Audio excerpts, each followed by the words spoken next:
Bueno, pues bienvenidos todos aquí al regreso a casa. Me da mucho gusto que estén aquí. Hoy vamos a tener, bueno, un tema muy fuerte, pero muy, muy importante para nosotros los padres, sobre todo que estamos en duelo, de, de darnos cuenta de muchas razones por las que nuestros hijos o nuestros familiares se suicidaron. Entonces, aquí tengo al mejor para mí, que es Luis Fernando Carvajal. Bueno, él es un doctor que yo hace mucho tiempo, ahorita hablaba con él de eso, que yo desde que empezó el grupo, yo lo quería tener, fue uno de los primeros que quería tener, y él por tanto trabajo que tiene, pues no había podido estar con nosotros. Eh, a mí, Luis Fernando, quiero que sepas que fuiste la primera persona que el doctor Alejandro Águila me recomendó cuando yo le pedí a un especialista, me mandó contigo.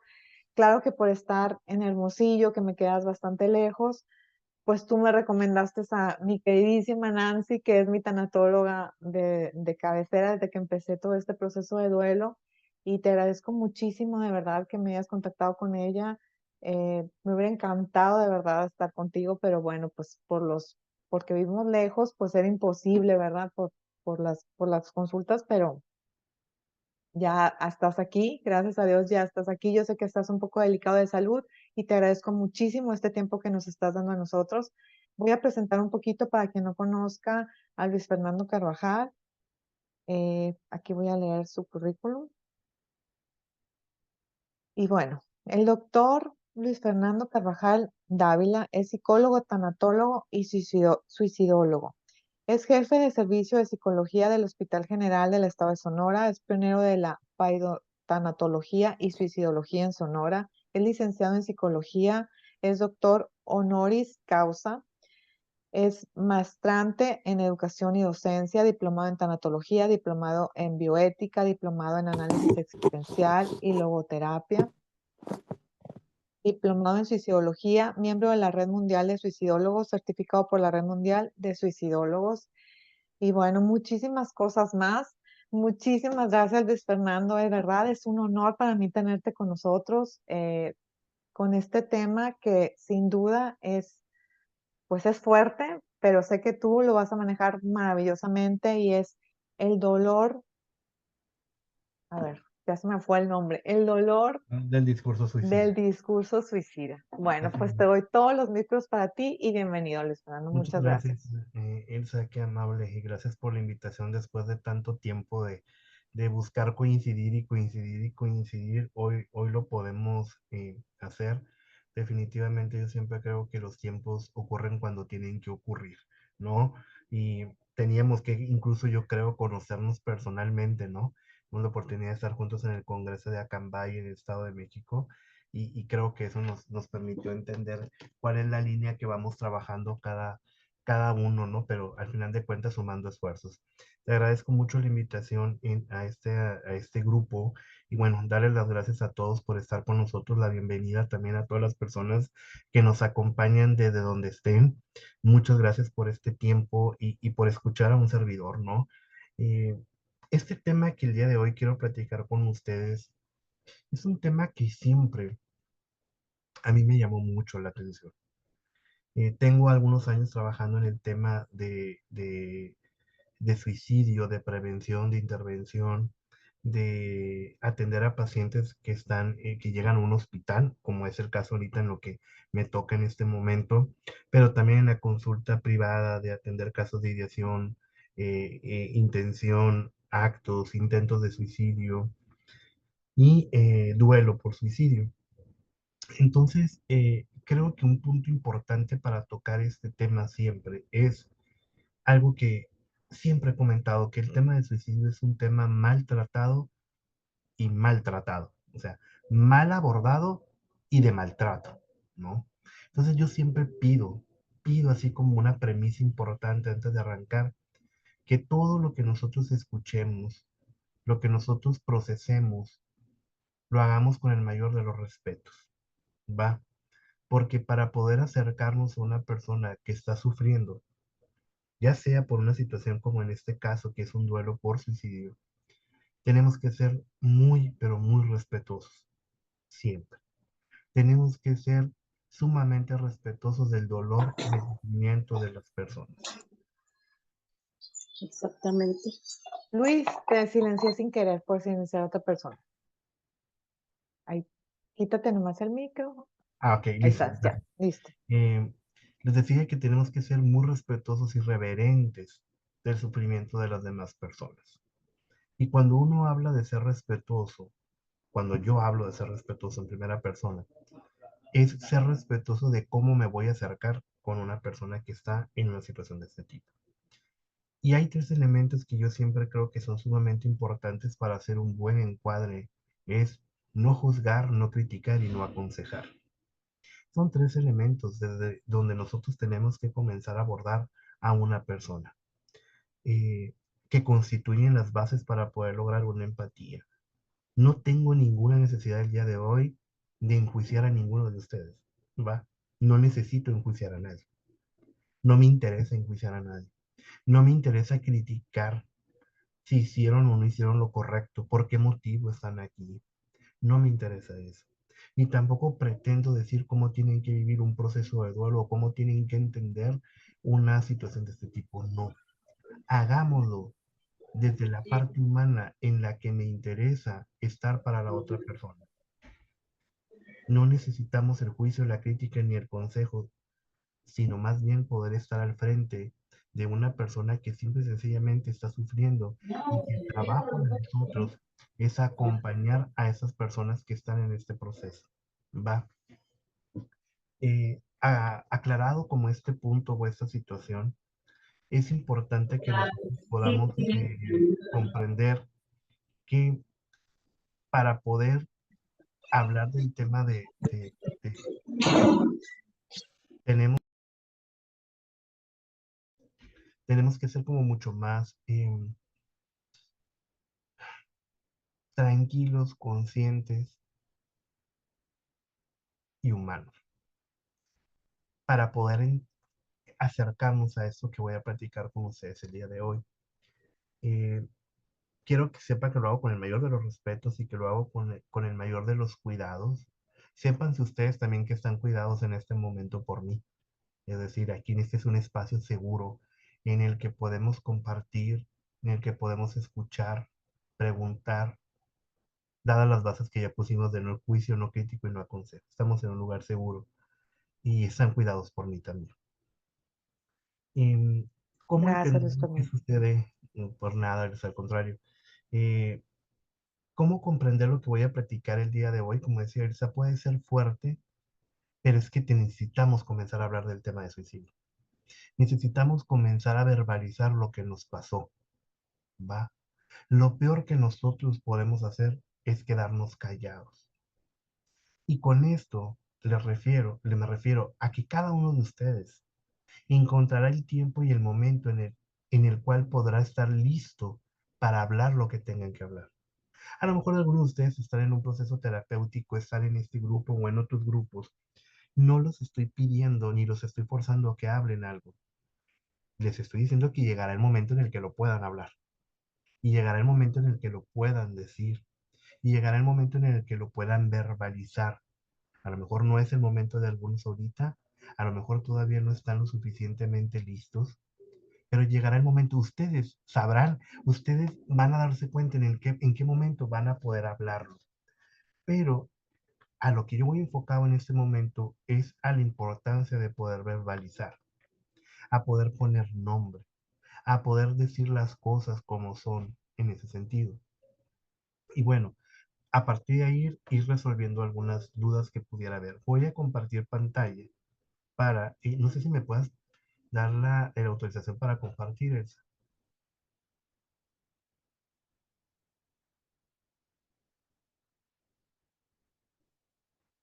Ah, gracias. Y ya voy a compartir acá. Bueno, primero que nada quiero decirles que yo siempre trabajo en materia de prevención del suicidio, siempre, porque el suicidio es una muerte que hay que buscar prevenirla siempre, ¿no? Y pues cada 10 de septiembre es el Día Mundial para la Prevención del Suicidio.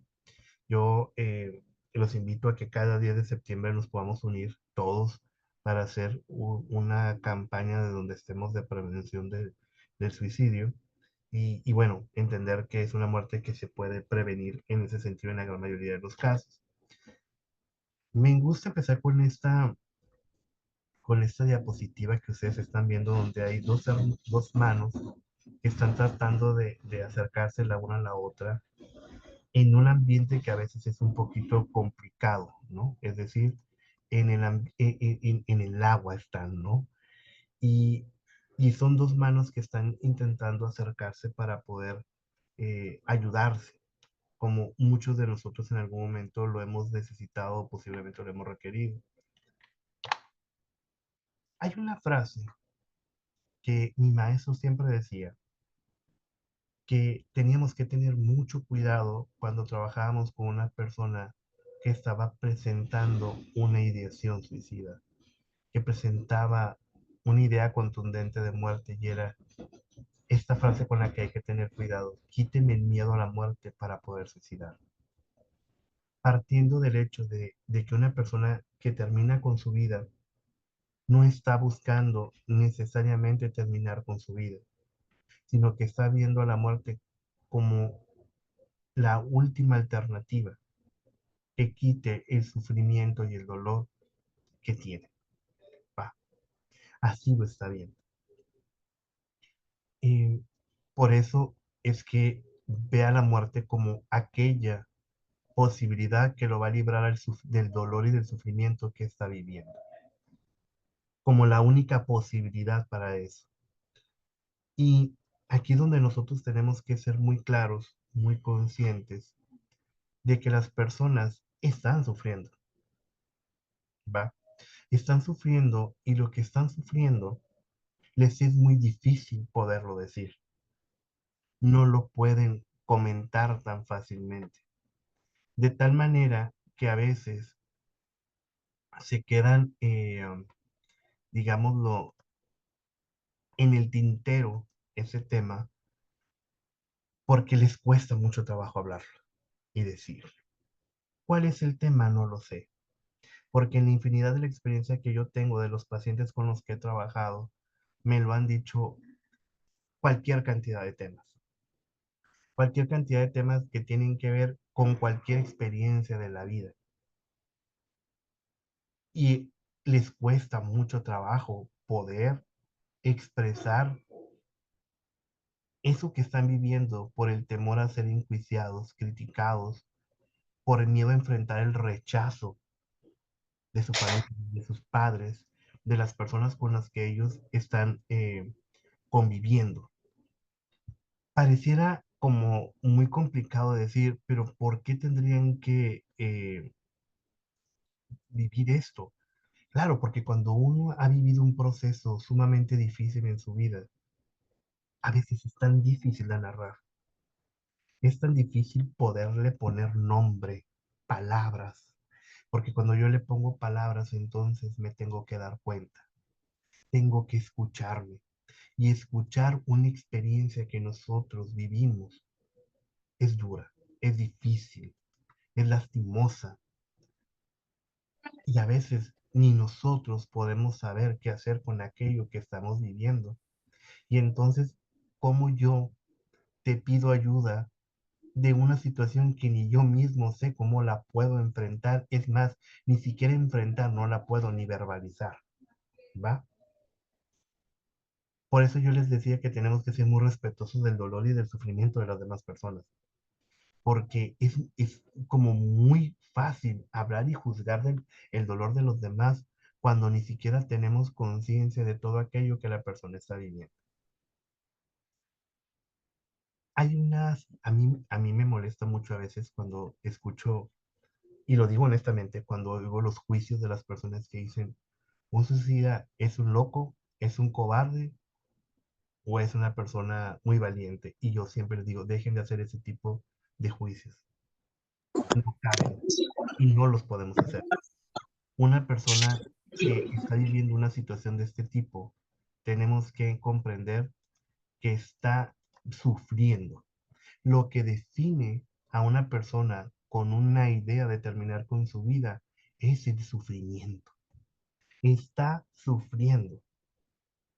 Y entonces, ese sufrimiento es el que da lugar a todo este proceso autodestructivo que se va creando, que es pensamiento, sentimiento y conducta, las tres cosas. Pues es importante ser muy respetuoso, no minimizar, ni burlarnos, ni creer que es menos lo que otra persona está viviendo con su experiencia, ¿va? Hay situaciones traumáticas muy fuertes, como a veces suceden los abusos sexuales, en las agresiones sexuales, en una agresión sexual, que es muy difícil de poder narrar, de poder comentar, de poder hablarlo, porque es sumamente doloroso. Y a veces eso se queda encapsulado en el tiempo. De hecho, la psicotraumatología lo dice así, es es el presente secuestrado por el pasado, ¿no? Es decir, estoy en mi presente, pero mi presente está secuestrado por mi pasado, por lo que yo viví, que me cuesta mucho trabajo poder irlo afrontando. Por eso es que a los que están aquí en este momento, que también son psicólogos y terapeutas, tenemos que tener mucho cuidado cuando abordemos esto y comprender que quitar el miedo a la muerte para poder suicidarnos, ¿no?, nos puede llevar a un riesgo muy alto, al momento de que nosotros confrontamos pacientes y los retamos para ver si realmente se quieren morir o no. Eso no se puede ni se debe hacer. Comparto con ustedes algunas frases que en algún momento las personas con las que he trabajado me las han dicho y me hablan de ese: me siento solo de mí mismo, vacío en mi alma, frío en mi interior, me siento perdido en la búsqueda de mi camino. Es decir, pero ¿cómo alguien se puede perder si nos tiene a nosotros como familia, si nos tiene a nosotros como amigos, si nos tiene a nosotros? Bueno, lo que pasa es que no solamente tiene que ver con un tema de la red y del soporte social, tiene que ver con un tema de la persona. Es decir, es que soy yo al que se le está dificultando poder afrontar esto que está pasando porque no sé cómo hacerlo. No sé cómo, cómo, qué hacer con ello que me ha generado esa experiencia en mi vivir. No lo sé. No sé cómo colocarlo, no sé cómo acomodarlo, no sé qué hacer con eso. Y eso se vuelve sumamente complicado porque entonces si yo no sé cómo colocarlo, no sé qué hacer con eso, entonces no puedo pedir ayuda, ¿va? Y eso es importante que ustedes también lo comprendan como familiares y como amigos, que a veces las personas no pidieron o no pudieron pedir ayuda porque no podían procesar aquello que estaban viviendo. Vaya, voy a poner un ejemplo muy absurdo si ustedes quieren, pero supongamos, haciendo una analogía, que a mí me dan este cargador y este cargador es una experiencia de la vida que sucedió y yo no sé qué hacer cuando yo tengo esto en mis manos y entonces no sé qué hacer con él, no sé colocarlo, no sé si lo tengo que quedarme conmigo, si lo tengo que integrar, si me va a permitir ser una herramienta que a lo mejor más adelante yo voy a ocupar, no sé qué hacer con esto que está aquí. Y si yo no sé qué hacer con esto, no lo puedo colocar en mi vida, pues difícilmente voy a pedir el apoyo o la ayuda para que me digan o me sugieran o me orienten de qué es lo que puedo hacer con eso que yo estoy viviendo. ¿Va? Entonces, parte del proceso también de un duelo y de recuperación de un duelo es poder identificar la parte que a mí me toca y la parte que le tocaba a la otra persona. Es decir, hasta dónde llegaba mi responsabilidad como amigo, como hermano, como compañero, como compadre, como amigo, como papá, como mamá, como hijo, como hermano, como hermana, hasta dónde. Por eso es muy importante, ¿no?, que siempre nosotros podamos identificar con las personas que se están acercando a nosotros qué necesitan. Y a veces esa parte de la necesidad es el que las personas se puedan sentir acompañadas, orientadas, guiadas, escuchadas, hasta acompañar a un proceso terapéutico, hasta ir a acompañar ayuda, digo, a buscar ayuda, hasta acompañar a otros procesos en duelo, O como el día de hoy, tal vez invitar a un grupo o a una sesión de este tipo para otras personas que están buscando una luz en medio de la oscuridad. Porque posiblemente algunos de ustedes ahorita hayan llegado aquí y no porque esté yo, o sea, cualquier persona que hubiese estado buscando una luz en un mundo muy oscuro, en una experiencia muy oscura, decir hacia dónde voy, hacia dónde arranco, qué tengo que hacer con esto que sucedió, ¿no? Que pasa mucho con los familiares, con los amigos, conocidos de una persona que muere por suicidio. Estoy tratando de engarzar la experiencia del discurso con lo que sucede también alrededor para ir haciendo como un match de toda la experiencia que se va generando alrededor de un fenómeno de este tipo, ¿no? Por eso es importante que nosotros siempre busquemos cuáles son esas brújulas del sentido. Una brújula siempre nos permite buscar una orientación, ¿no? Y nos lo da hacia un punto. Y el punto al que nosotros tenemos que ir es siempre a cuidar y preservar el valor de la vida. Y cuidar y preservar la vida del otro es, por ejemplo, este grupo, que a partir de una experiencia dolorosa está siendo también una brújula de sentido para poder ayudar a trascender el dolor que ha generado la muerte de un ser querido. Porque el dolor se cura trascendiéndolo, el dolor se cura asumiéndolo. El dolor no se cura sacándole la vuelta, el dolor se cura cuando nosotros lo trascendemos, cuando lo llevamos a una experiencia mucho más allá de lo que realmente ocurrió, que más adelante lo voy a explicar un poco. Entonces, en el momento en que nosotros nos podamos sentir perdidos, tanto como familiares que hemos perdido un ser querido por suicidio, como una persona que en algún momento está en este discurso suicida, siempre busquemos la parte de la brújula, saquemos como esta parte imaginaria que nos orienta hacia el valor de la vida y el punto importante sería aquí siempre buscar la orientación, el apoyo, la ayuda, en dónde estoy mejor, en dónde me siento mejor, en qué lugar estoy seguro. Todo esto es responder en ese sentido. Yo siempre creo que cuando un paciente llega, deberíamos de preguntarnos, e identificar el momento en el que llega y que yo estoy con él, ¿para qué? ¿Para qué la vida en este momento me pone frente a una persona que se está debatiendo el seguir querer viviendo o no? Yo siempre me lo pregunto. Siempre, cada vez que tengo un paciente, yo me pregunto, ¿para qué la vida me está llevando a esta situación? ¿Para qué la vida me está llevando a que yo coincida en este momento con él? ¿Para qué? Y cuando tengo un familiar en un proceso de duelo, también me pregunto, ¿para qué? ¿Para qué estoy con él en este momento? ¿Para qué la vida necesita que podamos coincidir en este momento y no en otro? Como se los planteo ahorita, ¿para qué la vida? Fíjense, la pregunta no es el por qué, de nuevo es el para qué. ¿Para qué la vida nos hace coincidir en este momento a nosotros? ¿Por qué? ¿Para qué me llegó el aviso de la charla? ¿Para qué hoy tengo que estar en compañía de otras personas? ¿Para qué necesito estar aquí? Y ese es un punto sumamente importante en el que a veces, poco a veces, escuchamos lo que sucede, ¿no? Y aquí son esas preguntas, ¿para qué la vida lo lleva en este momento conmigo? ¿De qué necesita darse cuenta y para qué ahora? No el por qué hasta ahora, sino para qué ahora me tengo que dar cuenta de todo esto. ¿Por qué a lo mejor después de tanto tiempo de que ocurrió este evento? ¿Por qué a lo mejor no fue antes? No, ¿para qué ahora? Porque eso nos va a permitir ubicarnos en el aquí y en el ahora. Ese es un punto sumamente importante en el cual tenemos que trabajar siempre, porque nosotros no nos podemos colocar ni en el pasado ni en el futuro. Nos colocamos aquí, en este momento, en el que estoy. Recuérdenlo, en el aquí y en el ahora. Así sí, todos lo oyen, pero nadie lo escucha. Y ya todo el mundo sabemos que nos dijo, que amenazó, que comentó, pero no escuchamos.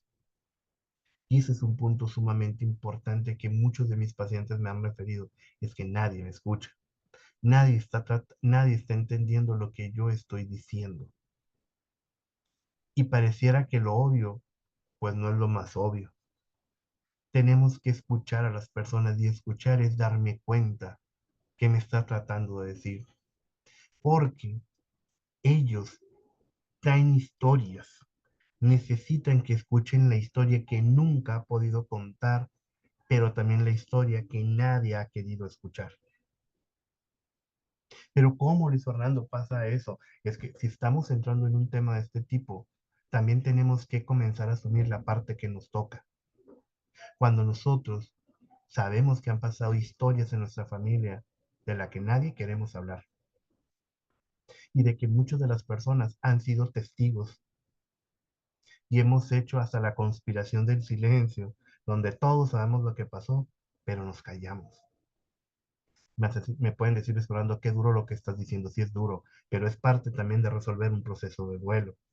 Tengo que darme cuenta de lo que no escuché y de lo que ahora implica asumir el hecho de que yo no haya querido o podido escuchar, porque pasan las dos cosas. Hay momentos en los que también para nosotros es muy doloroso escuchar las historias de lo que ha pasado en nuestra familia. Es muy duro. Seamos sinceros, hay momentos es que no es que no haya querido escucharte, lo que pasa es que no sabía qué hacer con eso. A lo mejor todavía no sé qué hacer con eso que escuché. A lo mejor todavía no sé cómo procesar, a pesar de lo que ocurrió, estas experiencias. Por eso es que les decía yo que tienen que prevalecer los principios del respeto. Uno siempre tiene que ser muy reverente del dolor y del sufrimiento de las demás personas. Reverente es ser respetuoso. Siempre respetuoso del dolor del otro, de la historia que ha vivido él, la familia, la persona, porque esa historia ha sido muy difícil de poder contar y porque esa historia muy posiblemente muchos no la han querido escuchar, porque me duele y me devasta tener que escuchar lo que yo ya sé, mucho, y no sé qué hacer con eso. No sé qué hacer con lo que me está generando el saber que yo sé algo que no puedo hablar, o porque en algún momento también me callaron, ¿me explico? Me callaron y no me permitieron, me invalidaron, pues, tanto que aunque yo lo sepa, no lo puedo hablar, porque alguien me cayó. Y a veces ese dolor se vuelve acompañado de la persona que murió y que de los demás que quedaron vivos es un pesar mucho más grande, porque yo sé esa historia, pero estoy desautorizado para poder hablar.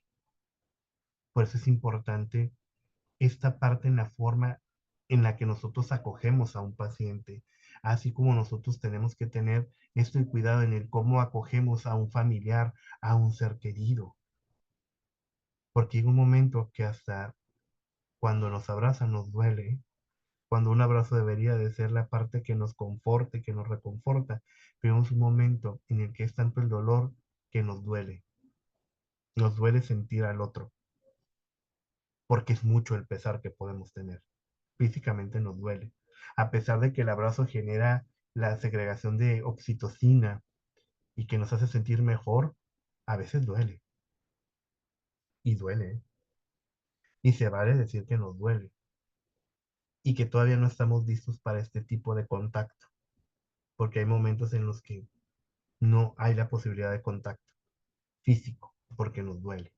Entonces, si ustedes se dan cuenta, no es no es tan a la ligera esto, es profundo, es fuerte, es denso, y no solamente es como de, ay, vamos a hacerlo, vamos a trabajarlo, vamos a resolverlo.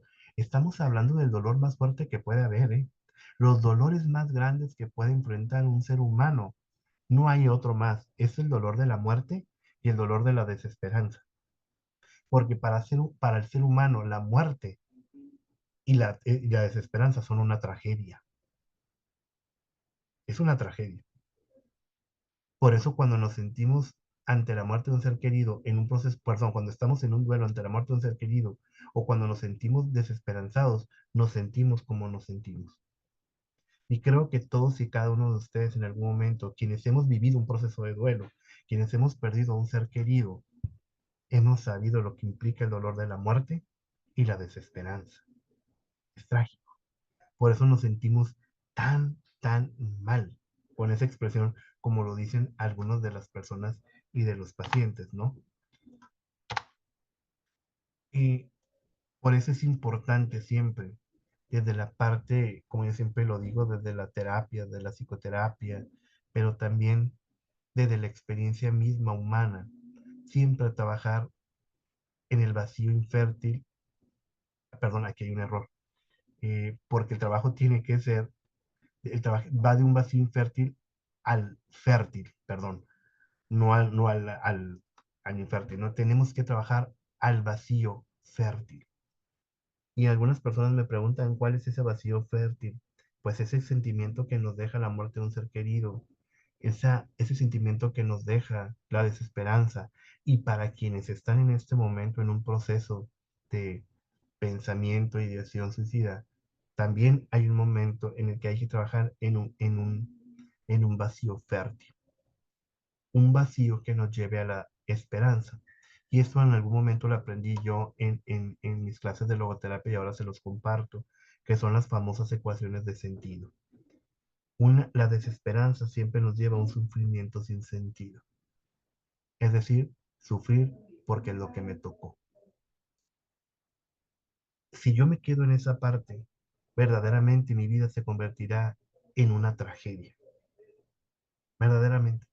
A partir de ese momento mi vida ya será una tragedia y viviré solamente desde el dolor y para el dolor. Pero si yo comienzo a trabajar en este vacío desde una esperanza, me orientaré a una parte que tenga que ver con el sufrimiento, con el sentido.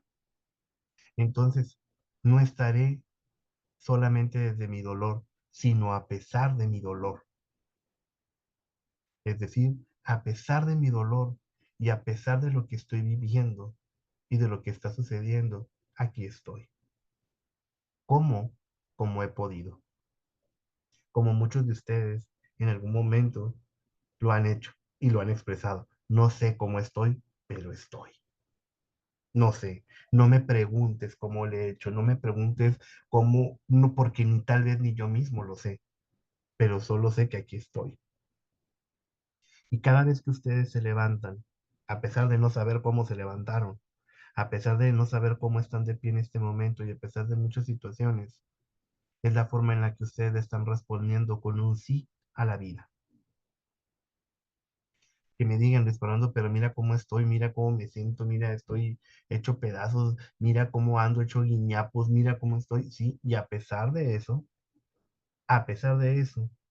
cuando tú te levantas y estás ahí, y como estás aquí en este momento, a pesar de las lágrimas y a pesar de lo fuerte que puede ser lo que yo estoy comentando, a pesar de eso, es una forma en la que ustedes le están respondiendo con un sí a la vida.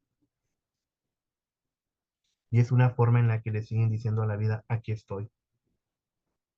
No me preguntes a veces cómo, y es algo que tengo que ir resolviendo y lo tengo que ir poco a poco dándome cuenta en el tiempo, ir asumiéndolo, pero a pesar de eso, aquí estoy. Aquí como me ves. Como puedo, sí, como puedo, pero aquí estoy. Y eso es sumamente importante que nosotros podamos comenzar a enfocarnos. Y también como pacientes, porque a lo mejor algunos de ustedes me dirán, oye, Luis Fernando, pero en este momento yo mismo tengo una idea suicida y en este momento también contemplo la muerte. Y yo te diría, y a pesar de eso, aquí estás. Hablemos de eso. Hablemos de ese tema si es necesario, pero hagámoslo. Adelante, te escucho. Si nosotros comenzamos a hacer esto, estaremos respondiendo entonces a la vida con un sí. A veces las personas me dicen, es que no sé cómo afrontar la vida con todo lo que me está pasando, lo que me está sucediendo. Y yo les digo, es que en el momento en el que tú te levantaste ya le respondiste con un sí a la vida porque pudiste no haberlo hecho y lo hiciste. Pudiste no haber llegado a terapia y lo hiciste. Pudiste muchas cosas el día de hoy y las hiciste, a pesar de. Esa es una forma de responder a la vida con un sí. A pesar de cómo estoy, de cómo me siento, a pesar de tantas dudas, preguntas, a pesar de que ni siquiera sé dónde estoy parado, el estar es una forma de responder con un sí a la vida. Y es una forma de ir trabajando el sentido. Es una forma de ir creando. Yo siempre he dicho que la esperanza se teje. Yo siempre he creído que la esperanza se va tejiendo, así como las señoras, yo no sé si ya todavía se usa mucho el tejer, pero yo recuerdo cómo antes las señoras tejían mucho. Yo creo que la vida y la esperanza se tejen, se van haciendo, se van engarzando. Cada acto que nosotros vamos haciendo nos va engarzando a la vida, nos va haciendo más, haciendo una cadena a favor de la vida. Y que, aunque eso incluya superar el mayor de los obstáculos que pueda haber, como es un proceso de este tipo. Por eso recordemos las ecuaciones de sentido. La desesperanza nos lleva a un sufrimiento sin sentido, pero la esperanza siempre nos llevará a un sufrimiento con sentido, con un para qué. Si nosotros tenemos un sufrimiento vivido sin sentido, entonces solo será estéril, destructivo e intolerable. Sin embargo, el sufrimiento con sentido trasciende a la persona y puede ser una gran oportunidad para el crecimiento personal, aunque ello implique superar la mayor de las batallas. Y vaya, un ejemplo aquí muy claro lo tenemos con una figura resiliente como lo es Elsa, que a pesar de historia, ella sale, busca y acompaña y trata de estar con aquellos que están en un momento de su vida sufriendo. Es decir, porque conozco el sufrimiento, porque sé lo que es el sufrimiento, es por eso que te puedo acompañar, porque sé lo que se siente, porque sé lo que se siente haber perdido a mi papá, a mi hermano, a mi amiga, a mi amigo, a mi compadre, a mi compañera, porque sé lo que se siente, es por eso que yo te puedo acompañar, es por eso que puedo estar aquí contigo. Y eso es trascender el dolor, eso es trascender el dolor y llevarlo a una experiencia mucho más edificante y constructiva. Es decir, no me quedo en el dolor, sino que voy más allá del dolor. Eh, ¿Por qué las personas a veces les cuesta tanto trabajo poder decir lo que están viviendo y lo que están sintiendo? Porque para yo poder contarte mi historia, necesito sentirme seguro, segura, para poder narrarme ante ti. Muchas de las personas que están en un pensamiento, una ideación suicida, les cuesta mucho trabajo poder narrarse, porque no se sienten seguros. No se sienten seguros de qué va a pasar con lo que ellos van a decir, con esta historia que ellos tienen. Y es un trabajo muy fuerte el estar preparado también para poder escuchar la historia del otro. Y a veces no necesariamente la tenemos que escuchar, pero sí podemos acompañar a una persona para que pueda ser escuchado. ¿Va? Ya, si nosotros escucháramos más a las personas y juzgáramos menos, las cosas serían menos complicadas, pero juzgamos mucho, mucho juzgamos, mucho, mucho. Creo que un objetivo terapéutico siempre para quienes estamos del otro lado también, pero no nomás para el psicólogo o el terapeuta, sino como amigo, como compañero de trabajo, siempre buscar crear un espacio seguro para ti, para tu paciente, pero cambien a su paciente por su amigo, por su hermana, por su compadre, y cuántas a lo mejor necesitarán. Pongo el ejemplo tal vez de la comadre, de la amiga que está viviendo una situación muy complicada, muy dura, que no encuentra cómo expresarlo.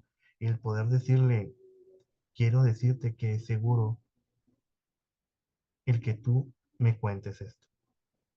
Es seguro el que yo te escuche. Puedes sentirte seguro, segura, escuchando que yo te escucho. Porque voy a ser muy respetuoso, respetuosa de la información, de aquello que tú me quieras contar, de aquello que tú necesites contar. Y tal vez no tengo una respuesta, y tal vez no tengo por qué tenerla, pero puedo acompañarte a buscar esas respuestas. No lo sé si va a ser en una consulta, en un apoyo con un sacerdote, con un pastor, con otra persona, no lo sé. Eso es crear un espacio de seguridad. Es decirle a la otra persona, es seguro que tú estés aquí conmigo, pero además es seguro que puedas sentir conmigo.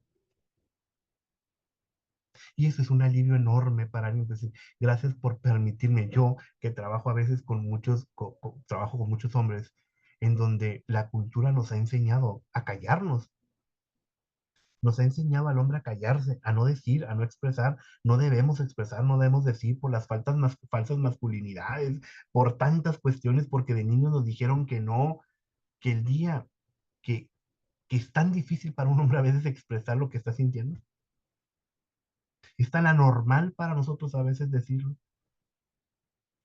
Porque todo el mundo nos dice, pero ¿por qué no expresas? ¿Por qué no dices? ¿Por qué eres tan poco afectivo? ¿Por qué eres tan hosco? ¿Por qué no? Pues porque me autorizaron desde hace muchos años a poder expresar lo que yo estaba sintiendo. Me dijeron que no podía hacerlo, porque me puse una serie de adjetivos peyorativos, devaluadores, en los cuales me dijeron que yo no podía sentir, que no podía expresar, me invalidaron. ¿Y saben lo difícil que a veces que resulta para un hombre? Y estoy hablando desde la perspectiva que a mí me toca, ¿va? El poder decirle a otro hombre, me siento mal, porque me voy a sentir frágil, me voy a sentir que no soy lo suficientemente hombre, porque me voy a sentir que no tengo permiso para poder expresar una vulnerabilidad mía, cuando no es cierto, pero me lo dijeron. Y la sociedad me lo sigue reforzando, pues, ¿no? Entonces, el sentir y poder decir, estoy triste, estoy enojado, no me siento bien, hay momentos en los que no tengo permiso. Así como las mamás nunca se pueden sentir mal, ¿no? No eres mamá, no te puedes sentir mal. La mamá enferma tiene que levantarse y hacer esto y el otro, y un millón de cosas que dicen, no, no es cierto, las mamás también se enferman. Claro que se enferman, claro, pero nos han impuesto toda esta serie de situaciones en las cuales nosotros pensamos y creemos que no, no tengo permiso, no tengo derecho, y no me lo permito. Siempre tengo que dar una respuesta, no debo de equivocarme. Soy el hermano mayor y entonces el hermano mayor soy ejemplo, tengo que decir a los demás cómo tienen que actuar, tengo que ser la persona de referencia para los demás, yo soy el que tengo que tomar decisiones en mi familia, yo tengo, ¿se dan cuenta cómo estamos orientados al deber? Es que tengo que ser, no es que quiera, me lo impusieron, me obligaron. Hay una serie de introyectos que tenemos muy difíciles de romper y nos norman la conducta.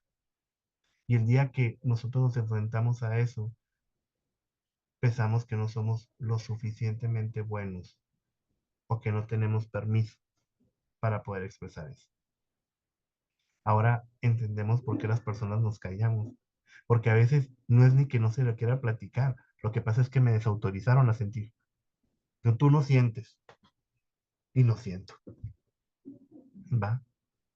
Creé una armadura falsa, ¿no? Pero una armadura que me dice, no, no vas a sentir. Yo voy a poner un poco un ejemplo personal, pero a mí de niño me enseñaron a que no le tenía que tener miedo a las inyecciones. Entonces me prohibieron llorar de niño. Me dijeron, no vas a ser el primero que va a llorar en la familia por una inyección. Nadie ha llorado y tú no vas a llorar. Yo tenía 5 años la primera vez que me puse una inyección.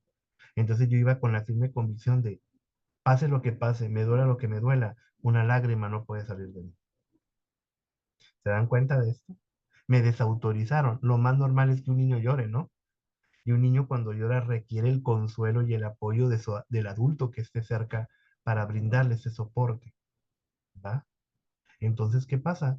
Pues me podían poner todas las inyecciones y entonces la gente decía, qué niño tan valiente, qué bárbaro, no llora. Y en vez de decirme, hey, si tienes ganas de llorar, está bien llorar, si te duele, está bien que llores. Pero al contrario, me reforzaban el sentirme, el ser fuerte, el que no me quebrantara, el mantener una situación, aunque por dentro estuviera llorando, ¿no?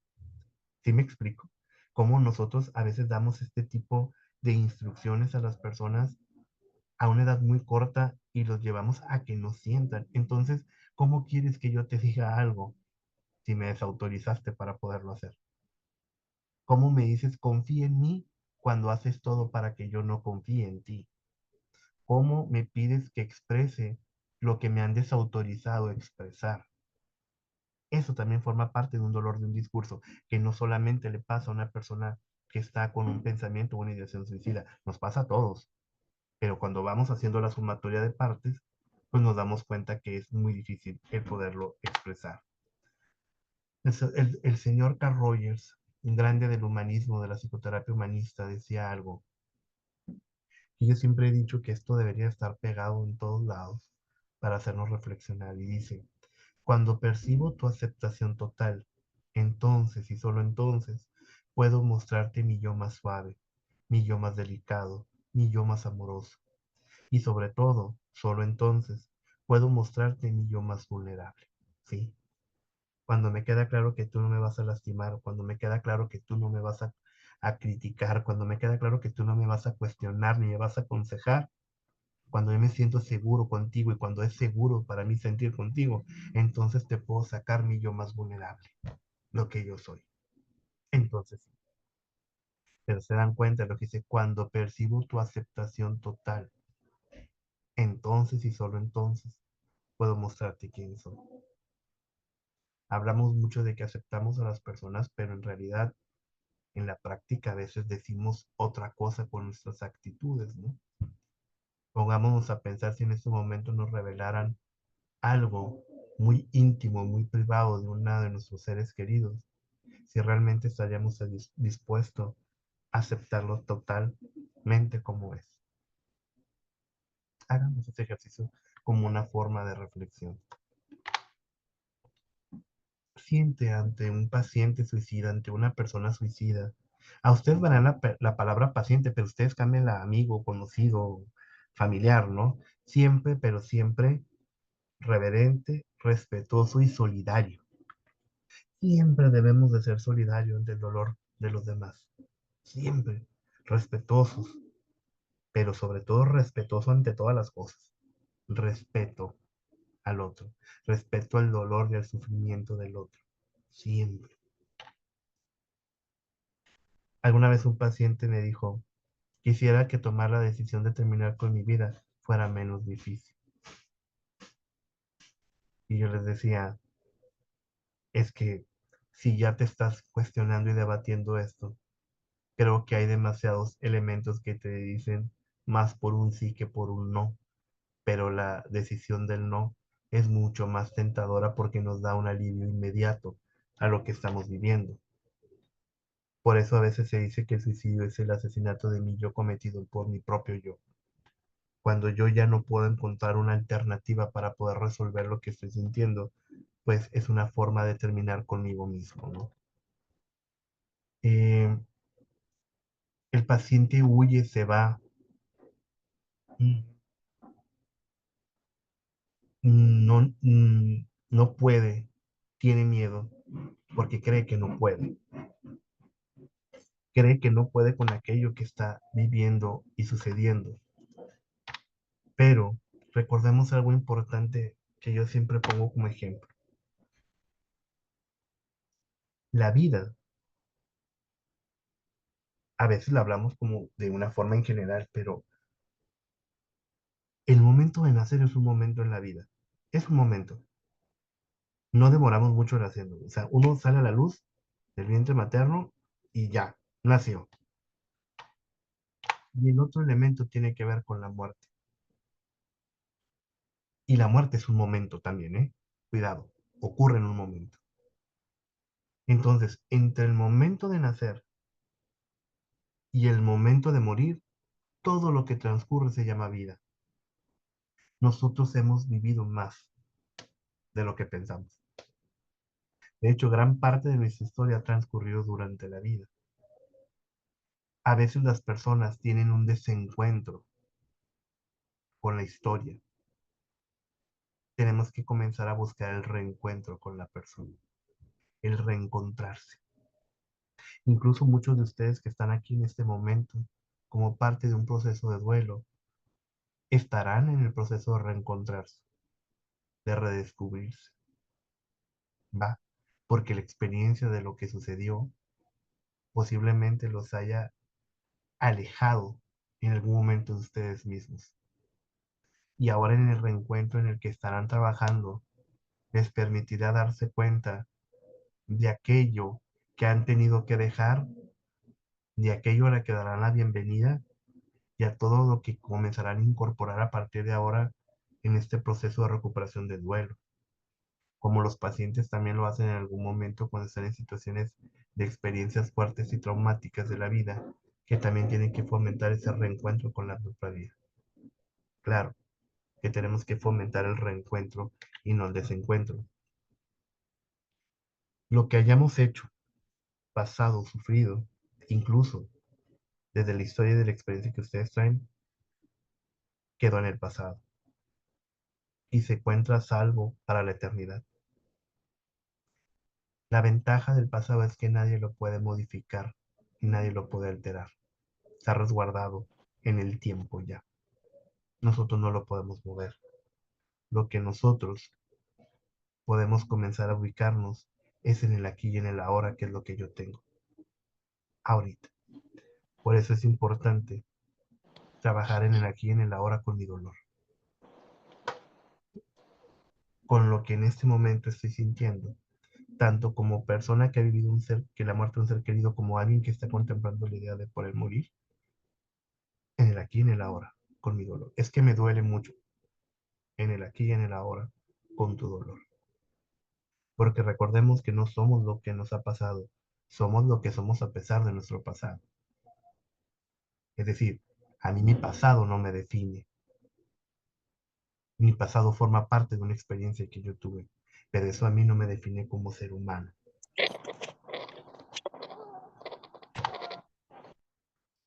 Y como le digo a mis pacientes cuando estamos en una sesión y me dicen toda esta historia, la narración de lo que ha pasado, y me dicen, y no sé qué hacer, y como cuando les digo yo, y a pesar de todo, aquí estás en este momento conmigo. Es decir, y a pesar de todo, aquí estamos tú y yo. Y esto es sumamente importante porque estamos en este momento coincidiendo en una forma de responder a la vida con luz. Y cuando me tienes que pasar, y mire esto, y mire lo otro, y yo, y yo, y yo, y yo, y yo, y ya cuando terminaron de todo lo que ha pasado, le digo, y a pesar de todo, aquí estás conmigo. Aquí estamos.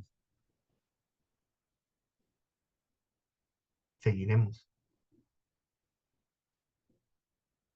Porque necesitamos volvernos a colocarnos en el aquí y en el ahora. Porque si ustedes se fijan, casi todo lo que nosotros narramos que nos ha pasado, lo narramos en el presente, pero es pasado. Verán, chequen eso. Hablamos del pasado como si estuviéramos en el presente, ¿no? Por eso les decía que a veces el pasado secuestra nuestro presente. Digo, sí, pasó, sucedió, pero estamos en el aquí y en el ahora, en este momento. La muerte es un momento y no la inminente, perdón, la inmensa sábana negra que cubre el dolor. La vida es más. No nos perdamos en este punto en el que pensamos o creemos o pudiésemos pensar o creer que todo lo que está pasando a nuestro alrededor es negro, solamente porque hay una sábana que nos está cubriendo ahorita. No, la vida es mucho más. Y como dice mi buen amigo, la vida tiene crestas y valles, tiene días nublados y días soleados, tiene días lluviosos y tiene días de frío. Eh, Tiene días de reflexión, tiene días de calma, tiene días de mucho ímpetu, tiene días de alegría y tiene días de tristeza. La vida no es blanca ni negra. La vida se compone de todo eso. Vivir es componer todos, integrar todos estos elementos. Pero no significa que un día nublado haya segregado a los días de sol. Puede ser que en este momento la lluvia esté sobre mí y puede ser que sienta el frío, pero el sol tiene que volver a salir. No busquemos ver las cosas como absolutos, como si solamente eso estuviera ocurriendo. porque la vida es mucho más, pero nosotros a veces no lo vemos así. Eh, esta frase hace mucho tiempo yo la comencé a decir porque creo que resume mucho lo que puede pasar en el discurso del dolor suicida y en el discurso de las personas que están en un duelo por suicidio. Si no te juzgo, no te critico y no te aconsejo, y desde acá te escucho, te respeto y te acepto, nos encontramos. Favorezcamos el encuentro con las personas, favorezcamos el poder estar para el otro. Aquí estoy, para ti, sin reservas, ¿va? Para que la otra persona entonces pueda sentirse con esa aceptación total que tanto dice el señor Carl Rogers. Entonces, cuando yo perciba tu aceptación total, podré mostrarte mi yo más íntimo, mi yo más vulnerable, ese que soy, que no puedo sacar. ¿Va? Eh, Creo y comparto esto con ustedes en mi trabajo terapéutico, siempre en el tema de prevención de suicidio, abordaje suicida, en el tema de duelo por suicidio, siempre voy a ser un objetivo que tiene que ver con una parte de mi sentido de vida, de Luis Orlando, que es siempre acompañar al otro para que responda consciente y libremente con un sí a la vida, al menos en este momento y al menos por hoy. Mi objetivo este día también es llevarlo a ustedes a que respondan consciente y libremente con un sí a la vida, al menos en este momento y al menos por hoy. Respondamos cotidianamente, respondamos día por día con un sí a la vida. Más si estoy en un proceso de duelo, respondamos día por día con un sí. Hoy respondo con un sí a la vida. Hoy asumo la parte que me toca. Hoy sé que me cuesta trabajo. Hoy sé que me duele. Hoy sé que no me puedo levantar, pero intento. Incluso a veces, hoy no sé si voy a poder hacer frente. Sigo vivo, pero sigo en la cama. Y eso es responder con un sí a la vida, porque es lo que puedo hacer en este momento. Va. Habrá momentos en los que nos podamos levantar, porque estar de pie implica mucho, ¿va? Y para todas aquellas personas que también están en un proceso en algún momento de pensar en terminar con su vida, también respondamos hoy, al menos por hoy, con un sí, en este momento. A veces los pacientes llegan conmigo y me dicen, Luis Fernando, mm, una vez una paciente llegó y me dijo algo, Luis Fernando, me vine en Uber porque si hubiera tomado mi carro, me hubiera tirado del puente. Y yo le decía, sin embargo, decidiste venir a consulta, a terapia, y con eso le respondiste con un sí a la vida. Pudiste haber tomado la otra decisión, pero decidiste responder a la vida con un sí. Y al menos en este momento has respondido con un sí. Y por lo que veo el resto de la tarde también. Trabajemos para que mañana respondamos con un sí también a la vida. Así como yo también les digo, trabajemos y sigan trabajando acompañándose para que puedan responder con un sí a la vida mañana en la recuperación de la pérdida de un ser querido. Hoy estoy aquí, mañana responderé. Trabajaré el día de hoy para poder responder con un sí mañana también, todos los días, día por día. Va hasta que se vuelva esta parte de sostén del valor de la vida. Va. Y bueno, para todas las personas que trabajamos también en estas áreas, líneas, eh, siempre digo algo. Ahorita que se me hacía el favor de presentarme, decía, ay, que ha hecho esto, que y el otro. De hecho, le acabo de mandar el currículum hace ratito, temprano, porque no es algo que a mí me agrade mucho, porque yo siempre creo que de nada sirve decir que sabes, pero acercarte con una persona que está sufriendo, no logras brindarle consuelo y al alejarte la llenas de esperanza. Para mí ese es el trabajo que yo tengo que hacer todos los días con las personas, independientemente de mi técnica, de mi formación, de toda la formación psicoterapéutica o no terapéutica que pueda tener. De nada sirve decir que yo sé que tengo doctorado, que tengo maestría, que tengo 10,000 diplomados, si cuando estoy con una persona que está sufriendo no puedo dar el consuelo que requiere. Y que cuando yo termine ese proceso, la persona se pueda quedar llena de esperanza, aplicando lo que he comentado el día de hoy con ustedes en este ratito. Entonces, no necesitas ser psicólogo, no necesitas ser médico, no necesitas ser psiquiatra. Yo les hago esa propuesta. Así en este grupo, así donde yo estoy como hermana, como primo, como cuñado, como compañero de trabajo, como amigo, pregúnteme si realmente estoy siendo capaz de brindarle consuelo a las demás personas y que con mis respuestas y con mi acompañamiento, con mi acercamiento, ellos se sientan llenos de esperanza y desde esa esperanza con un sentido puedan responder con un sí a la vida, que ese es el objetivo más grande que yo tengo, siempre. Ese es mi trabajo, siempre lo digo, llevar a que la persona de manera consciente responda con un sí a la vida. El doctor Víctor Frank decía algo muy interesante. Muchas veces me han preguntado si vale la pena esto. Y miren que me lo han preguntado en momentos de crisis suicidas muy fuertes. ¿Eh? Alguna vez alguien en una situación en la que yo estaba con alguien trabajando me dijo, vale la pena todo esto, el despliegue de policías, bomberos, y yo, sí, claro que vale la pena.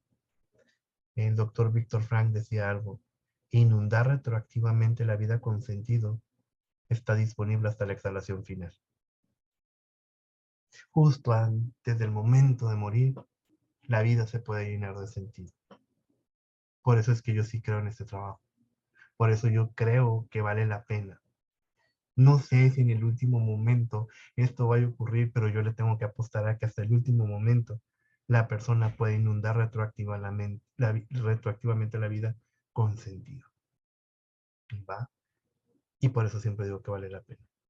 Si me enfrento a la crítica o a la desaprobación de otras personas que de seguro la enfrento, me la digan o no me la digan, porque sí también me la han dicho, yo siempre voy a decir, independientemente de lo que tú opines, mi respuesta es sí a la vida y sí a llenar esperanza. Ojalá que estas palabras que hoy comparto con ustedes en un grupo tan sensible los, los inunden de esperanza y abracen a la esperanza. Yo siempre he dicho también que hay unos momentos en los que uno tiene que abrazar a la esperanza y es importante abrazarla. Y cuando la abraces no la sueltes, agárrate, sostente de la esperanza, porque quien espera quiere vivir, quien experimenta sentido siempre quiere vivir, a pesar de que eso implique superar la mayor de las tragedias. Yo deseo que puedan sentirse o quedarse con algo de esperanza y que esto les permita responder con un sí eh, a la vida. Elsa, Híjole, adelante. qué bárbaro. Bueno, un aplauso para Luis Fernando. Qué paz nos has dado, qué maravilla todo lo que nos has dicho, Luis Fernando, mi admiración. Gracias por haber aceptado darnos esta plática, porque bueno, si te leo el chat, te están felicitando, te están agradeciendo, que deberías, por tu labor tan humana y esperanzadora, que deberías de haber muchas personas como tú en el mundo. Bueno, palabras muy bonitas, todas las que te están diciendo, excelente su trabajo, bendiciones, doctor, gracias, doctor, por su bondad, compasión, es lo que necesitamos y de verdad, Luis Fernando, no sabes cómo nos has ayudado, porque yo creo que es, pues todo lo que acabas de decir es bien importante, pero a ver, yo te voy a decir una pregunta. Adelante. Por ejemplo, cuando tenemos, a mí me pasó con mi hijo, ¿no? Cuando él logró decirme que él, bueno, no me dijo lo que tenía en realidad, pero me decía, mamá, yo no merezco estar aquí, o sea, no voy a ser como que un ejemplo para mi hermano, yo me quisiera morir. Cuando empezó a decirme todo eso, yo me salté llorando. Entonces fue así como que, ¿cómo dices eso, no? Si tus hermanos te adoran, te admiran, eres el ejemplo. Yo siempre decía que era un hijo, o sea, un modelo para mí, perfecto, lo veía todo por fuera. Y él era una persona muy buena, muy bondadoso. Entonces, ahí yo me solté llorando, Luis Fernando. Yo no supe qué, o sea, yo le decía: "Yo, si quieres ayuda, yo te la doy, yo te llevo donde tú quieras con un", pero empecé como que a decirle cosas: "Es que tú tienes todo, yo te amo, aquí conmigo vas a encontrar lo que quieras, o sea, tú nomás dime, pídeme, yo hago, no, lo que sea por ti". Pero yo lloraba y lloraba. Y él fue así como que: "No, mamá, no te preocupes, todo está bien", ¿no? Entonces, ¿qué hace cuando uno no sabe qué decir como padre? O sea, no sabes cómo me arrepiento de no haber sido dura con él, a lo mejor fuerte, y agarrarlo y decirle: "Yo te voy a ayudar, ¿qué necesitas?". Además, quiero que sepan que, bueno, Luis Fernando, me hubiera encantado conocerte en ese momento, pero tú una vez me comentaste que a ti ningún paciente se te ha suicidado, y yo creo que eso es algo maravilloso, Luis Fernando. Pero inevitablemente eso en algún momento va a ocurrir. Y créeme que cuando eso ocurra voy a enfrentar el juicio del escarnio de las personas y me lo van a decir. Es decir, mira, es que el que cuando digo que hasta el momento ninguno ha decidido terminar con su vida, lo hago verdaderamente desde una humildad. Es decir, porque yo más que nada estoy consciente. Estoy tan consciente de que cuando he subido una torre a 40 metros de altura, que es el caso que más hace renombre, porque es el que más han conocido algunas personas, y que yo sabía que en un momento o en otro, esa persona podía decidir terminar con su vida. Máximo porque la gente abajo lo estaba alentando a que se tirara. La gente le gritaba que se lanzara. Entonces era muy difícil el poder lograr la atención de esta persona para situarlo, que aparte había una condición mental todavía.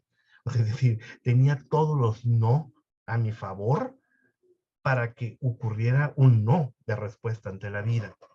Y hay dos cosas muy importantes que yo siempre aclaro. La primera es, no es correcto, no es correcto así con esa palabra, que nosotros hagamos juicios del pasado con el conocimiento del presente. No nos lo merecemos. No se vale que ahora todos digamos, es que debí. No, no se puede, porque la conciencia siempre se juzga a posteriori, después, no antes. Por eso es conciencia. Precisamente la conciencia es la que te lleva en este momento a ti a poder decir, es que si hubiera hecho esto, hubiera hecho el otro. Hasta ahí me quedo con esa parte de la conciencia. Pero no puedo juzgar la actitud del pasado con el conocimiento del presente, porque tú no eres esa Anaelsa que estaba en ese momento. Anaelsa es otra persona ahora.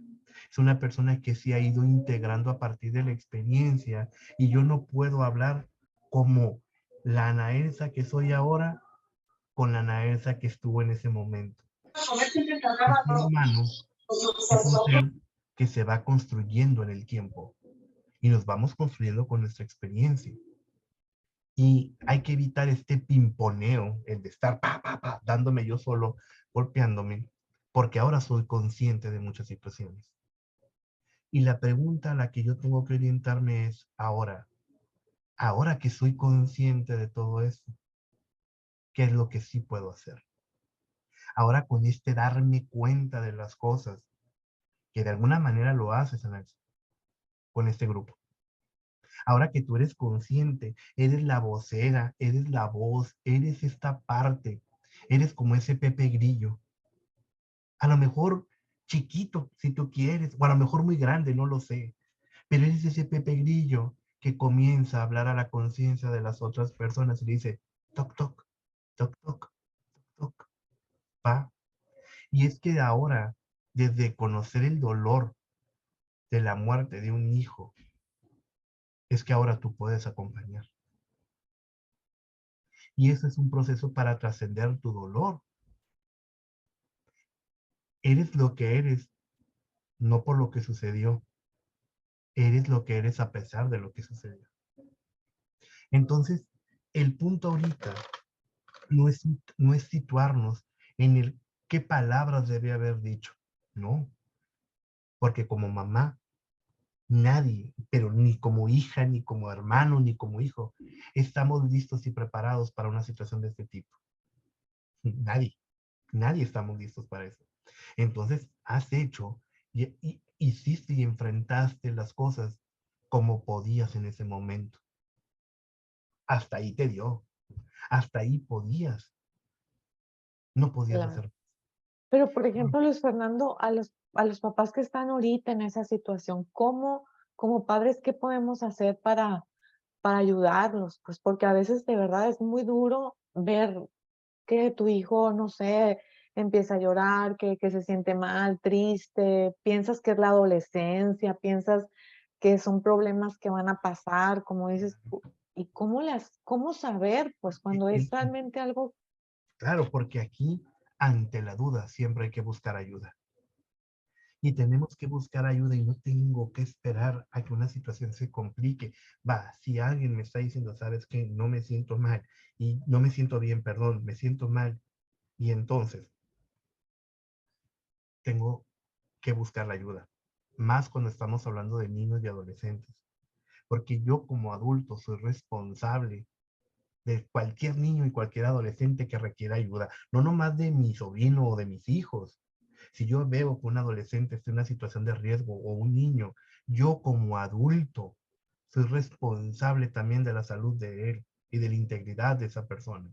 Entonces, me acercaré a buscar el apoyo y la ayuda. Y a lo mejor yo no tengo por qué tener respuestas, como siempre se lo digo a las personas. Es más, es como si yo en mi familia, yo he enfrentado este tipo de situaciones en personas cercanas a mí, en familiares, y yo no puedo ser el psicólogo de ellos, no puedo ser el terapeuta de ellos, pero cuando me lo narran les digo, va, lo que sí puedo hacer es ir a acompañarte con quien te pueda ayudar y a lo mejor mi trabajo consiste en ir a acompañarlo, llevarlo, esperarlo o quedarme afuera en la puerta, como algunos me han dicho, pero es quédate aquí afuera conmigo. Y va, ahí me quedo. Es la parte que a mí me toca quedarme ahí. O como alguna vez una paciente me dijo, me voy a ir, pero váyase conmigo en la ambulancia. El carro que yo traía, que me lo había prestado una amiga, Brenda, que por aquí debe andar, yo creo, eh, se quedó en la calle literalmente para yo poderme subir a una ambulancia. Porque la paciente se sentía segura en ese momento que yo fuera con ella en la ambulancia. Me dijo, no me vayas a dejar sola ya. No, dije, va, te acompaño hasta donde tengamos que ir.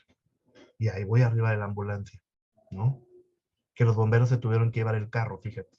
No, le dije al bombero, tenga la llave, es un carro que está afuera y prende así, y el bombero se lo llevó, ¿no? De ni siquiera ya me hice cargo yo del carro, pero me di cuenta que mucho más allá de la intervención, no podía dejar a una persona sola en una ambulancia. Y me fui. Entonces, a lo mejor a mí me toca ser esa persona que va a hacer el trámite. A lo mejor me toca a mí ser esa persona que va a pedir una consulta. A lo mejor me toca tener que decirle a la otra persona, dime cómo necesitas que yo te ayude. Dime qué necesitas de mí. Que te acompañe, que vaya contigo, que te dé. Necesitas comer, necesitas, necesitas agua. ¿Qué necesitas? ¿Qué necesitas de mí? Y si está dentro de mí, claro que te lo doy. Y si no, lo buscamos. Es que a veces queremos dar una respuesta, Elsa, que, que sea la respuesta que nadie ha encontrado en la vida. Cuando recordemos que las cosas de la vida se resuelven de la forma más sencilla. Nosotros complicamos la respuesta, tratando de dar una respuesta que sea eclipsante, cuando lo que buscamos es que sea una respuesta generalizante. Entonces, ahí tenemos esas posibilidades de buscar el apoyo, la ayuda con una persona que esté en una situación de este tipo y se vale decir, ¿sabes qué? Pues no sé, pero voy a averiguar. Yo me acuerdo tanto de un paciente que yo llegué que él pidió ayuda y fue una adolescente, curiosamente, el que eran adolescentes. Y entonces le dice a su amigo, hey, está pasando esto. Y el amigo le dice, no sé, no sé qué hay que hacer, pero voy a averiguar y vamos a ir. Y el amigo se dio a la tarea de comenzar a buscar a dónde. Y así llegaron a un hospital y dijeron, no sabemos qué hacer, pero aquí es un hospital y deben de atender personas y mi amigo se siente mal. Y a mí me llamó tanto la atención como este adolescente dijo, pues vámonos a un hospital, ahí deben de saber qué hacer o nos van a decir, ¿no? Y el amigo le dijo, yo no sé, no sé, pero vamos, vamos y ahorita averiguamos, ¿no? Ujú. Fíjate. Ay, no, pues qué maravilloso, de verdad, porque aparte, no nomás eres súper profesional, eres muy humano, Luis Fernando, y yo creo que necesitamos más personas como tú, más sobre todo ahorita, ¿no? Yo creo que Elsa, realmente a las personas a veces no sabemos qué hacer con, con el sufrimiento y el dolor de los demás. Yo trabajo en el área de la salud y a veces siempre me dicen es que la gente es muy dura, es muy fría. No, nadie podemos dejar de hacer así porque entonces dejaríamos de ser humano.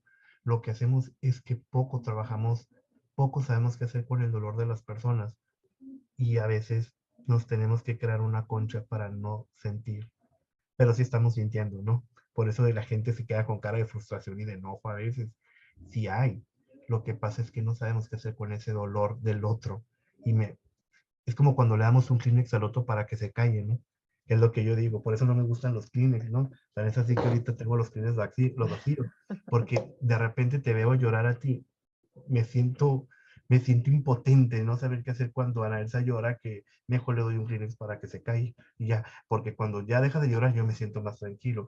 Pues cuando yo digo, pues bienvenido al llanto, Claro, bienvenido al llanto, adelante y que llore lo que tenga que llorar. Es un asistente, es un excelente cardioasistente además, pero no pasa nada. O sea, bienvenido el llanto, pues y si tienes que llorar, órale, llórale, aquí estoy contigo y lloremos lo que tengamos que llorar y aquí me quedo, pero nosotros le sacamos la vuelta a los sentimientos. así es, Queremos no sentir para no sufrir, pero exacto. terminamos sintiendo. Y entonces, cuando quiero negar que me siento mal, me enfurezco y pongo cara de limón agrio, ¿no?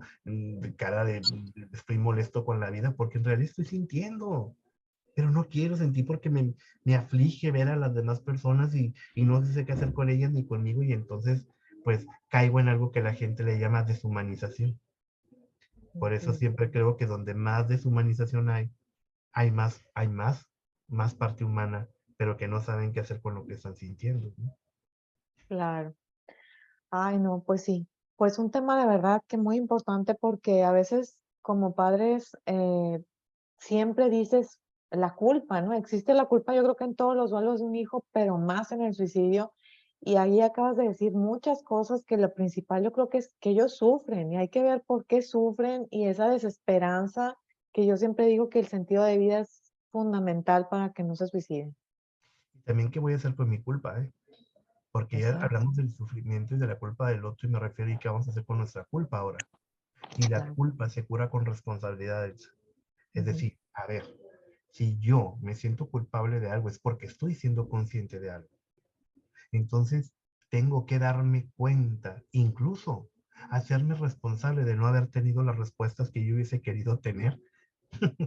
Porque exacto. como ser humano me frustra mucho darme cuenta que soy un ser falible, que me equivoco y que no tengo respuesta para todo. Pues es como pretender y querer decirle a las mamás que tengan respuesta para todo como mamá. El hecho de que tú seas mamá no significa que tienes respuesta para todo y que te la sabes de todas, todas, como decimos aquí. Claro que no, hay muchas cosas que no sabes y que te va porque el padre se construye con el hijo. A ver, eso es un punto muy importante. Para que haya un hijo tiene que haber un padre y ambos se van formando en el tiempo. Por eso realmente lo que tendríamos que entender que la relación de padre e hijo es una relación de acompañamiento, porque para que tú seas madre tienes que irte construyendo con el hijo. Ni tú sabes ser madre, ni él sabe ser hijo. Ambos están aprendiendo. Y desde este acompañamiento, si somos mutuamente respetuosos y entiendo que habrá momentos en los que yo no tengo respuesta para todo y tú tampoco tienes respuesta como hijo para muchas cosas, entonces me queda claro en dónde estamos, ¿no? Pero en realidad somos falibles, nos equivocamos, somos totalmente imperfectos. No hay nada más perfectamente imperfecto que nosotros. Y claro que no tengo respuestas para todo. Por ahí decía alguien, veo en el chat que alguien pone que le gusta esa frase de bienvenido el llanto y Entiendo. bienvenido el llanto y bienvenido el enojo y bienvenida la tristeza, porque recuerden que no se van a quedar con nosotros para siempre, se van a tener que ir. en algún momento. A lo mejor ahorita es necesario el llanto. A lo mejor es necesario que yo ahorita llore. Y bienvenido. Y sabes qué, Luis Fernando, aparte te sientes mejor, es un Claro, desahogo, porque si te lo claro, estás aguantando, ya sea enojo, llanto, lo que sea, se siente uno fatal, sale en el cuerpo. claro, porque el llanto también es una forma de hacer catarsis porque es un excelente cardioasistente y porque es una emoción que necesita salir, tiene que salir. Y como tal debe de salir. Recordemos algo importante, los sufrimientos se trabajan, perdón, los sentimientos se trabajan asumiéndolos, no negándolos. O sea, yo tengo que asumir mi llanto, tengo que asumir mi tristeza, tengo que asumir mi enojo. Por eso siempre les digo esa parte a mis pacientes que alguna amiga dice que yo la dije, pero yo no la dije, honestamente la dijo otra persona. Dijo, cuando llegan y me dicen, es que vengo muy enojado, yo digo, bienvenido, pásale con tu enojo. Eres bienvenido con tu enojo. Eres bienvenido con esta rabia que traes, bienvenida. Y hasta se sienten raros con eso, ay, que nadie me había dado la bienvenida por venir enojado, ¿no? Porque generalmente solo estás enojado, no te queremos aquí, ¿no? Por eso creo que es sumamente importante el poder mm, el poder validar estos sentimientos. Y va, no pasa nada, no pasa nada, pasa lo que tenga que pasar, simple y sencillamente. Entonces, démonos la oportunidad también de validar y de sentir que a lo mejor es mi derecho, no a lo mejor es mi derecho, sentir tristeza, enojo o llanto, lo que tenga que sentir. Es mi derecho, ¿cómo quieres que me sienta? Mira cómo estoy ante lo que sucedió. Entonces es mi derecho y me expreso y también siempre con algo importante. El hecho de que yo esté enojado, como siempre se lo digo a mis pacientes, es tu derecho estar enojado. Y está bien que estés enojado, pero no tienes permiso para lastimarte ni lastimar a otros. Es sumamente importante. Yo puedo estar muy enojado con la vida y puedo estar muy enojado con lo que tú quieras por lo que sucedió y es válido mi enojo, pero no tengo permiso para lastimarme ni lastimar a otros. Wow. Eso es importante también, para no arremeter contra todas las personas, ¿no? Soy responsable de mis sentimientos y los puedo Así, expresar siempre siendo responsable de ellos. claro. ¿Y qué piensas, Luis Fernando, acerca de aceptar, por ejemplo, cuando fue un suicidio, que fue un suicidio? Porque eso también es algo muy que pasa mucho, el negarlo, y Ujú. eso no llevas un buen duelo, ¿no? O sea, se dificulta muchísimo el duelo. Bueno, lo que pasa es que lo correcto sería, mejor dicho, lo más apropiado, sería poder decir que estamos en un proceso de muerte, un proceso de duelo por la muerte por suicidio de un ser querido. El problema es que la sociedad nos tiene muy estigmatizados y cuesta mucho trabajo poderlo decir, porque enfrentamos el juicio, la crítica, el escarnio de las personas. Por eso es muy importante que tengamos este tipo de foros, estos espacios, porque tenemos que comenzar a sensibilizar y educar a las personas sobre esto, a los otros, que no han vivido esta experiencia y ojalá no la tengan que vivir, ¿no? O nunca, pero que sí sean reverentes, respetuosos al sufrimiento de los demás. Por eso los grupos de duelo, los grupos como tal, siempre cuando las personas se presentan, dicen, no sé, yo soy Luis Fernando Carvajal y estoy aquí por la muerte por suicidio de mi papá, de mi hermano, de mi hijo, porque estoy en un grupo protegido, estoy en un espacio seguro en donde yo puedo decirlo y donde sé que el otro está siendo respetuoso de mi dolor porque sabe lo que yo estoy sintiendo también porque trae una experiencia. Entonces, por eso es muy importante que nosotros podamos eh, ir expresándolo y diciéndolo de tal manera que deje de generar ese impacto en nosotros. Porque de lo que soy responsable es del impacto que genera en mí, no en los demás. Como Claro, yo no puedo ser responsable de lo que la gente interprete por lo que estoy diciendo en este momento, pero sí soy responsable del mensaje que estoy tratando de transmitir en este momento y con qué fines va, ¿no? claro. Aquí te están preguntando cómo manejar el duelo cuando el suicidio fue por venganza. Pues es un duelo por suicidio, ¿no? A ver, espérame, perdón un momentito. Consejo para manejar el duelo cuando el suicidio fue por venganza. A ver, lo que pasa es que generalmente detrás de esto hay mucho enojo, mucho enojo. De por sí que el acto suicida está dado por el enojo, por una rabia tremenda, pero además genera un enojo en todas las demás personas. Por eso es completamente normal y natural sentirse muy enojado en el proceso de duelo por suicidio, que se maximice en el caso de duelo por suicidio. Lo que nos toca que aquí es comenzar a trabajar el enojo de cada uno de nosotros. Es decir, comienzo a trabajar desde mi enojo, comienzo a trabajar mi proceso de duelo. Pero para poder hacerlo eso, ahorita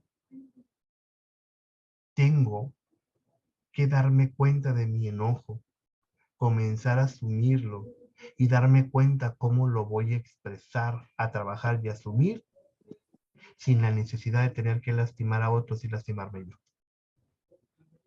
Es decir, yo les recomendaría a estas personas que trabajaran con un terapeuta esta parte del enojo, ¿va? De todo lo que se está girando en torno a esto, porque obviamente hay mucha frustración, y la frustración también es enojo, es el introyecto del enojo. Entonces es como enojo más enojo al cuadrado. Y el enojo hace que el enojo como tal es una pasión, y las pasiones son irracionales. Por eso es que es necesario trabajarlo. Porque desde mi enojo no asumido, a ver, pongo un poco el ejemplo. ah, si yo estoy muy enojado y me voy solamente a golpear cosas, lo único que estoy haciendo es alimentar mi enojo. No estoy trabajando mi enojo, ¿va? Me estoy cansando de golpear y destruir cosas, pero el enojo, la fuente del enojo sigue ahí. Entonces tengo que comenzar a meterme el enojo para trabajarlo, para que disminuya la intensidad de ese enojo. Porque las emociones se trabajan asumiéndolas. Es decir, tengo que asumir mi enojo para poderlo trabajar y que deje de hacer el efecto que está generando en mí. Pero si yo me pongo a aventar y patear cosas, lo único que estoy haciendo es fortalecer el enojo, Fíjate no qué eliminar, interesante. ¿va? Por eso yo no Ya. estoy de acuerdo en esto de vamos a romper y trozar cosas, sí, muy bien. O es como cuando yo iba a, escucho, por ejemplo, en box, dicen, ¿no? Pégale más duro al saco para que saques tu enojo. No, pues, porque incluso si yo doy un mal golpe, si estoy enojado, voy a descontrolarme y corro el riesgo de una lesión.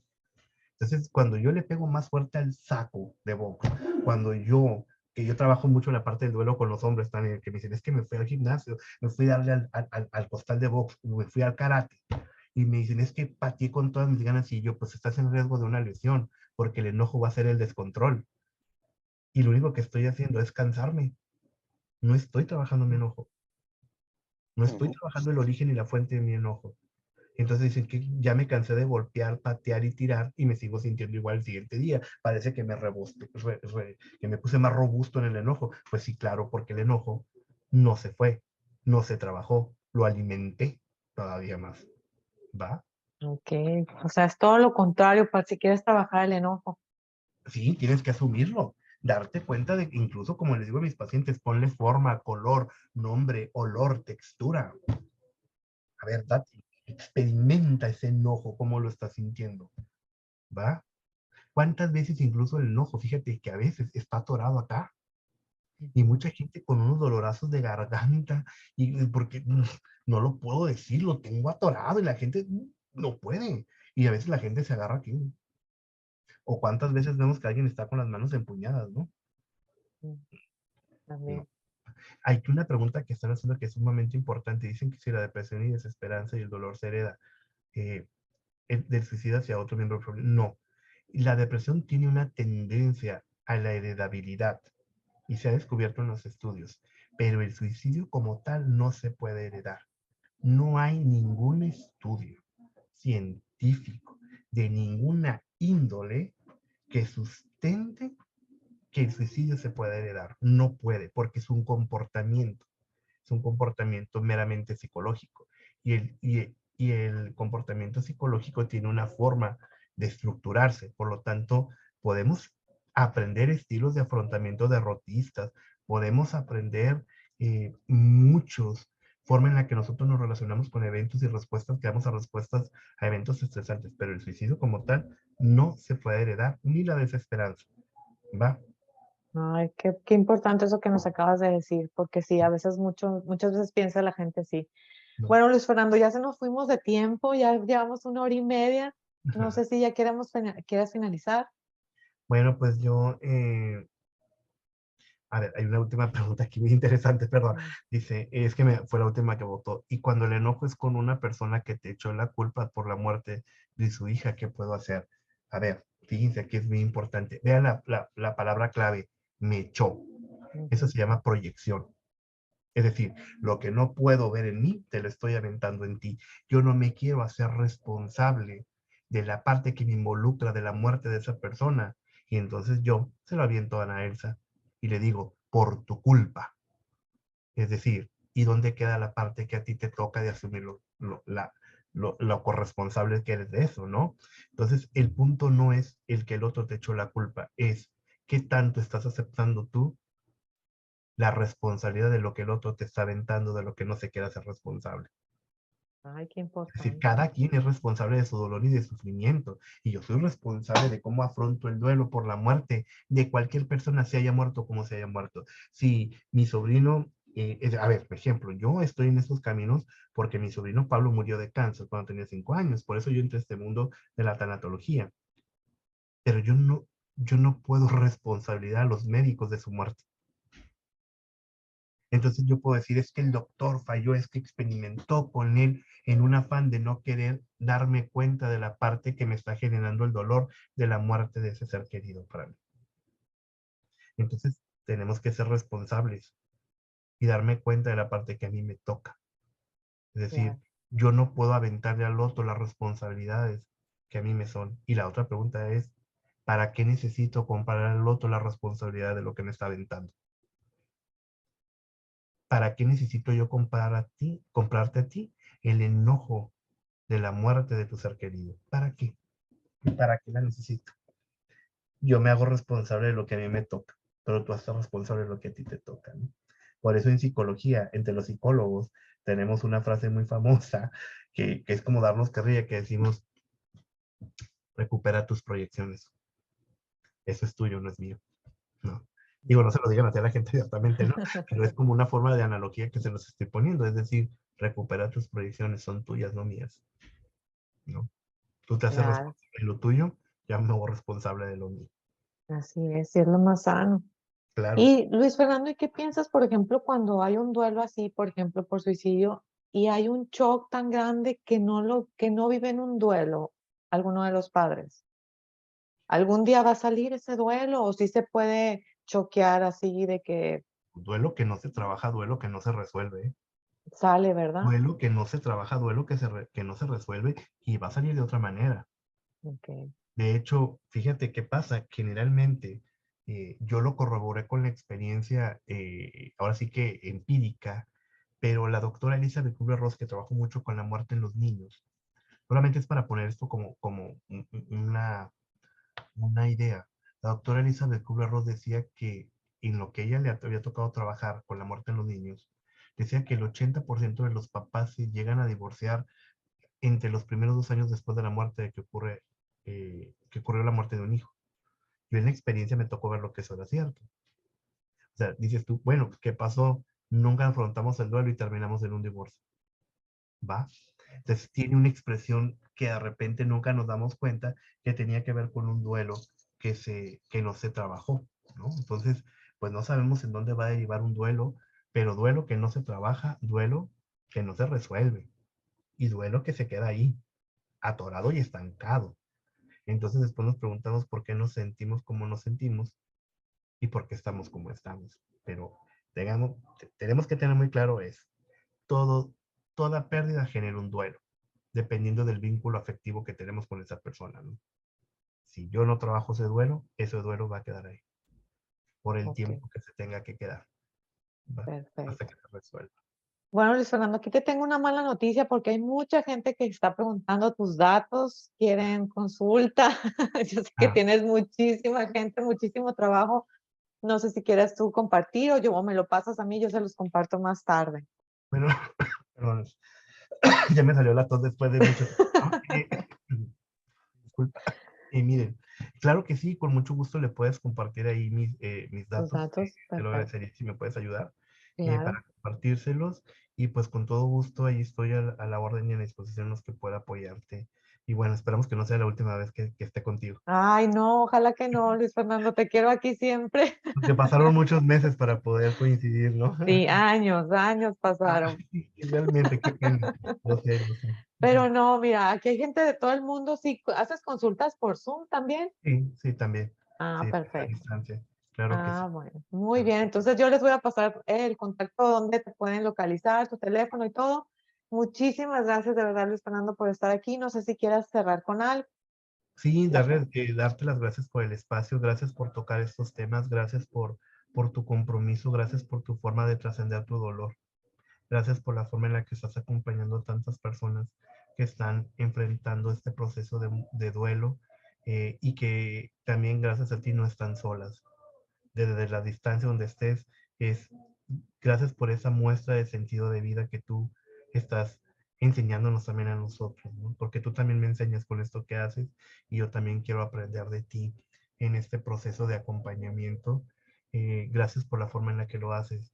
Gracias por el espacio, gracias a las personas que están aquí, que se han tomado el tiempo de escucharme. Espero que esto pueda ayudarles un poco.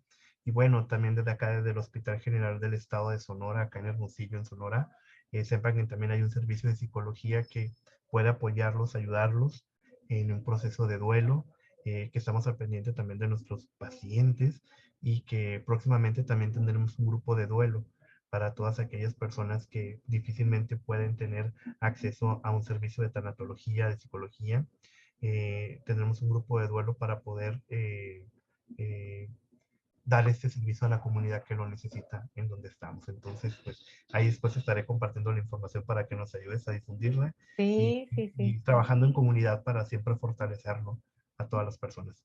Muchas gracias, Anelsa. No, muchas gracias a ti, pues maravilloso. Los que están en Hermosillo, me imagino que iba a ser, vayan por favor a presenciar esto porque de verdad es muy valioso todo lo que haces. Yo cuando te conocí, pues me encantó conocerte porque tus pláticas me ayudaron muchísimo durante mi duelo y de verdad tienes unos temas que los abordas con mucho respeto, con mucho amor, pero sobre todo nos abre la conciencia, como dices, empezamos a tomar muchas herramientas que nunca van a estar de más porque así, si nosotros no pudimos impedir el suicidio de nuestro hijo, sí podemos ayudar a demás gente que estén pasando situaciones similares y tenemos hijos y tenemos familia, amigos, todo. Entonces, gracias Luis Fernando por existir, gracias por tus palabras y bueno, espero tenerte este año otra vez.